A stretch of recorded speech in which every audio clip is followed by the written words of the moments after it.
A cold snap will sweep across southeastern Australia this long weekend, and for alpine areas, we are forecasting the most significant snow of the year so far. First, let's have a look at the latest warnings, and a severe weather warning is current for damaging winds above 90 kilometres an hour for parts of South Australia and Victoria. First, to South Australia, we may see damaging winds developing from this afternoon and evening for coastal and elevated areas, and this does include Adelaide and the Mount Lofty ranges. Winds will gradually ease tonight, but then damaging winds will redevelop across the warning area from Saturday morning. In Victoria, we have seen strong winds already on Friday morning, and those damaging winds are still possible about the Otway Ranges, Mornington Peninsula, and the central and eastern ranges.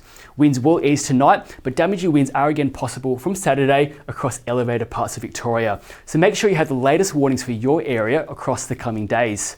So what can we expect? For many people, it will be about that strong wind chill with low temperatures and very strong winds. The apparent temperature will feel much colder than it actually is.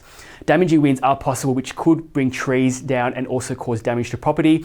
And for those heading out this long weekend, we may see blizzard conditions across elevated areas, reducing visibility, and black ice on the road may make for dangerous driving conditions.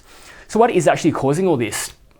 On the satellite on Friday morning, we can see a cold front moving through the Bight and bringing showers to Adelaide, while cloud is building across the rest of the southeast of the country. But the coldest of the air is yet to come, and it's currently sitting well south of the country. So if we actually zoom out and look down towards the Southern Ocean, well south of Australia, we can see some very cold air moving up from the south. And it's this cold air here that will actually move over us and bring that winter chill. So what can we expect on a day-by-day basis? For the rest of Friday, we see that cold front moving through towards the east, showers building across southern New South Wales, Victoria and Tasmania, and there is a possibility of thunderstorms about the South Australian coast. On Saturday, that cold front will slip towards the south, but it will be replaced by an even stronger cold front coming up from the south, and we will see very vigorous winds really reinforcing that winter chill, widespread showers and local hail about parts of South Australia. We'll see those showers continuing to push towards the east through the day up into southern New South Wales, and by night time we will see a low pressure system forming just to the south of Melbourne over the Bass Strait. And the position of this low pressure system will be important as to where the highs falls will be. We'll see those highs rainfall totals on the southern and also western flank of that low pressure system. Into Sunday, the coldest air moves up over the area. We'll see local hail across broad areas, showers pushing up into New South Wales, and also heavy showers are possible across eastern Tasmania and southern parts of Victoria, including Melbourne. Showers and strong winds continuing about parts of South Australia. On Monday, that low pressure system does stick around, so we still see heavy showers pushing onto parts of Tasmania and also Victoria. And it's not until late Monday into Tuesday, conditions gradually start to ease from the west, but showers continuing and also very cold air pushing into New South Wales on Monday. So now having a look at what we can expect for rainfall totals. Out to Tuesday afternoon, we do see generally between 5 to 10 millimetres across inland areas, increasing to up to 25, even 50 millimetres is possible about some of these coastal areas here. But zooming in, as I mentioned before, that low pressure system will be critical to where we do see those heaviest falls.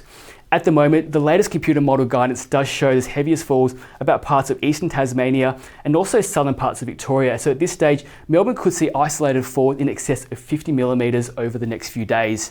Showers also up in New South Wales, and for elevated areas, much of the precipitation will actually fall as snow. So let's get into that snowfall forecast now. As we head into Saturday, we'll see the snow level gradually start to fall across alpine areas. For Victoria and New South Wales, we see that falling to about 1,100 metres, similar across Tasmania.